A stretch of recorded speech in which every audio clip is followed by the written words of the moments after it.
এখন আমরা আলোচনা করব boundary elements of special structural wall. Structural wall দুই ধরনের হয়ে থাকে, একটা হচ্ছে স্পেশাল ওয়াল আর একটা হচ্ছে অর্ডিনারি ওয়াল। তো আমরা স্পেশাল স্ট্রাকচারাল ওয়ালসের জন্য বাউন্ডারি এলিমেন্টটা কখন প্রয়োজন হবে, কিভাবে দিতে হবে, কোথায় দিতে হবে সেটা নিয়ে আমরা আলোচনা করব। রেফারেন্স হচ্ছে এই যে এসিআই কোড, এটা ফার্স্টে আমরা আলোচনা করব কখন প্রয়োজন হবে বাউন্ডারি এলিমেন্টটা।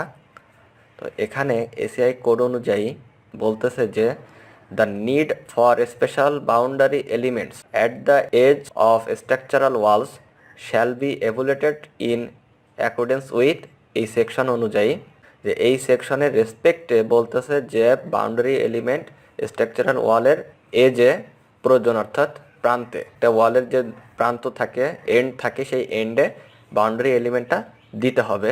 কখন দিতে হবে এই নিয়ে কিছু কন্ডিশন দিয়ে দিয়েছে এসিআই কোড। তো সেইগুলো কি আমরা সেটা একটু বোঝার চেষ্টা করি।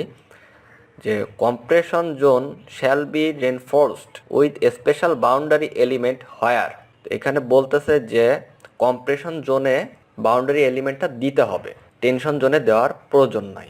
তাহলে সাপোজ এই বক্সটা যদি একটা ওয়াল হয়, তো এই ওয়ালের কম্প্রেশন জোন আসলে কোনটা এটা আমরা কিভাবে বুঝবো?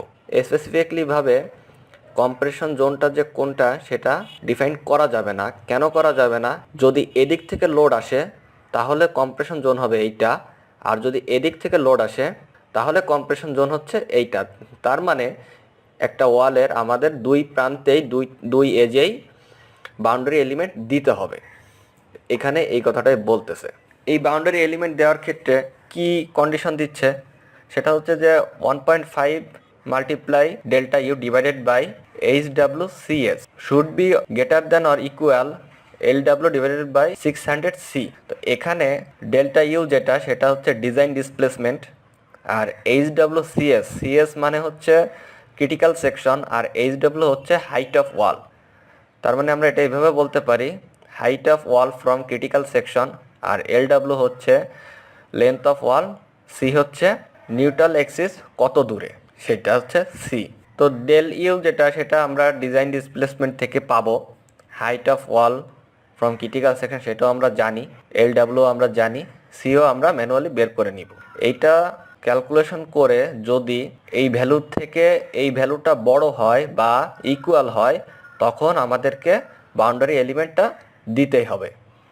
আরেকটা কন্ডিশন যেটা দিচ্ছে যে এইটার ক্ষেত্রে del U by HWCS shall not be taken less than 0.005, অর্থাৎ এটা যদি ক্যালকুলেশন করে এর থেকে কম হয় তখন এইটাই নিতে হবে, এর কম কোনোভাবেই নেওয়া যাবে না, এখানে সেই কথাটাই বলতেছে। তো এই ক্রাইটেরিয়া যখন ফুলফিল করবে তখন আমাদেরকে বাউন্ডারি এলিমেন্টটা দিতে হবে স্পেশাল ওয়ালে। তো এখানে সি এর ক্ষেত্রে আরেকটা জিনিস যেটা বলতেছে, C greater than or equal LW divided by 600 into 1.5 delta U by HW।